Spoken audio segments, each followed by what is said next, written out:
तमाम दोस्तों को इथोपिया की नवी किस्त के साथ वेलकम। उम्मीद है कि आपको गुज़िश्ता 8वीं किस्त पसंद आई होगी। इस किस्त में मैं आपको बहारदार से दरियाए नील का आबशार दिखाऊंगा। ब्लू नाइल या दरियाए नील आबशार बहारदार से तकरीबन 30 किलोमीटर जुनूब में वाक़े है। जब तक आप अतराफ में देखें, आपको यहाँ के बारे में बताता चलूं। मैं आपको पहली किस्त में टेफ अनाज के बारे में बता चुका हूँ, जिससे ये लोग तजेरा रोटी बनाते हैं। दुनिया भर में जो इथोपियन बसते हैं वो यही अनाज खाते हैं, लेकिन मकामी तौर पर कीमतें बढ़ जाने की खदशे के पेश नज़र हुकूमत ने टेफ गल्ले की बरामद पर मुकम्मल पाबंदी लगा दी है। हाल ही में अमेरिका की एक रियासत आइडाहो में किसानों ने टेफ की काश्त करनी शुरू कर दी है, लेकिन फिर भी कीमतें आसमान पर हैं। अगर ये वीडियो देखने वालों में से कोई ज़राअत करता हो तो कोशिश करके देखे इस गल्ले के आटे को एक्सपोर्ट करें, शायद काफ़ी पैसा कमा लें। यहाँ एक अजीब सा मुशाहिदा हुआ। पहाड़ी इलाके में तो समझ सकता हूँ, लेकिन मैदानी इलाकों में भी ये लोग काश्तकारी के लिए ट्रैक्टर इस्तेमाल नहीं करते, बैलों से हल जोतते हैं। ये याद रहे कि इथोपिया ही वो मुल्क है जिसके लोगों ने पूरी दुनिया को काश्तकारी करना सिखाई। इसके अलावा मवेशियों को पालना भी सिखाया। इससे पहले पूरी दुनिया में कोई भी मुल्क न जानवर पालना जानता था और न ही ज़राअत। जिस जमीन पर काश्तकारी ये लोग करते हैं वो काफी बड़े बड़े पत्थरों से भरी रहती है, लेकिन ये लोग इन पत्थरों को साइड में रखने की जहमत भी नहीं करते। वैसे यहाँ पर ज़मीन ज़्यादातर बारानी है, यानी ज़राअत का इन्हिसार बारिशों पर होता है।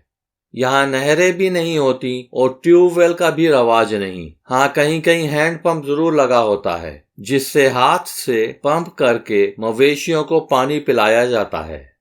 यहाँ पर सारी ज़मीन की मालिक हुकूमत है, इसलिए कोई ज़मींदाराना रवाज नहीं। ज़मीन भी बहुत है और ज़रखेज़ भी। जिसका दिल चाहे खाली ज़मीन पर ज़राअत शुरू कर सकता है। इसका एक फ़ायदा ये भी है कि जरगा किस्म का निज़ाम भी नहीं होता, ना ही बुज़ुर्ग लोग फैसले किया करते हैं। किसी जुर्म की सूरत में सिर्फ पुलिस ही के पास जाते हैं।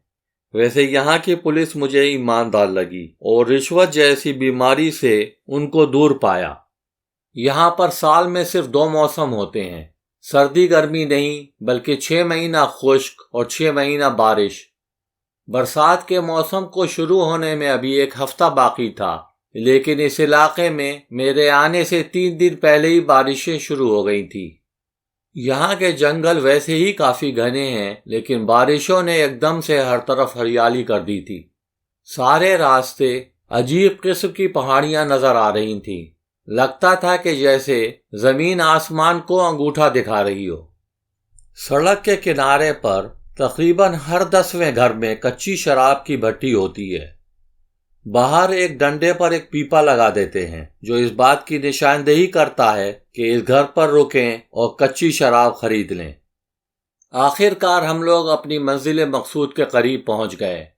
आबशार पर जाने के लिए हर सयाह को एक मकामी गाइड रखना पड़ता है। सयाह अकेला आबशार पर नहीं जा सकता। यहाँ से हम लोग एक कश्ती में सवार हुए। पानी का बहाव भी बेहद तेज था और काफ़ी गदरा भी था। यह पानी किसी तरह पीने के लायक नहीं, अलबत्ता काश्तकारी के लिए बेहद अच्छा है, क्योंकि ये पहाड़ों से अपने साथ जरखेज मिट्टी ला रहा है। कश्ती ने हमें सिर्फ 5 मिनट में उस पार पहुंचा दिया, जिसके बाद हमको तकरीबन 15 मिनट तक पैदल चलना पड़ा और आखिरकार हम लोग आबशार के करीब पहुंच ही गए। अरे हाँ, सड़क के किनारे जा बजा बाकायदगी से ये जो छोटे छोटे पौधे लगे हुए हैं, मेरे गाइड ने मुझे बताया कि ये खाट का पौधा है। इसको चबाया जाता है। इसके खाने से बेहद ताकत आ जाती है और नींद भी नहीं आती। इसीलिए स्टूडेंट्स अक्सर इसको इम्तिहान के दिनों में खाते हैं। इसको खाने से ऐसा लगता है कि जैसे 20 से 30 तक चाय या काफ़ी पी ली हो, लेकिन ये बेहद नशा आवर भी है और लोग इसके आदी भी बहुत जल्दी हो जाते हैं।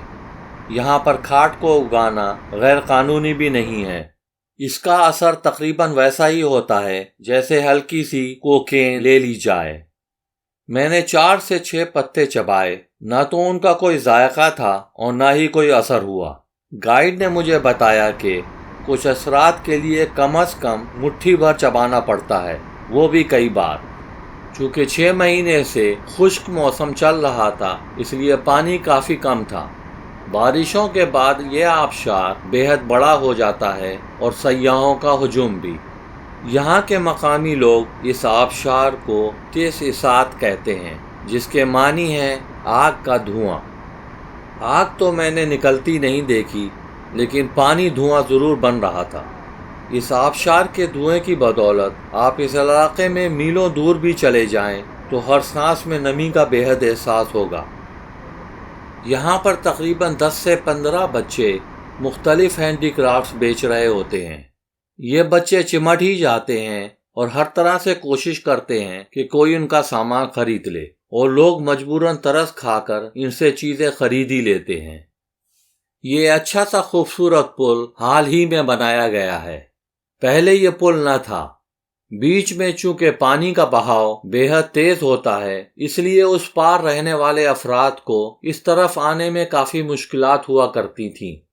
اس پل کے بن جانے کے بعد اس پار کے لوگوں کو شہر آنے میں بے حد آسانی ہوتی ہے۔ اچھا دوستو، امید ہے کہ آپ نے یہ قسط انجوائے کی ہوگی۔ انشاءاللہ اب آپ کو بہت جلد ایتھوپیا کی آخری قسط ایڈیڈاس ابابا دیکھنے کو ملے گی۔ جب تک کے لیے خدا حافظ۔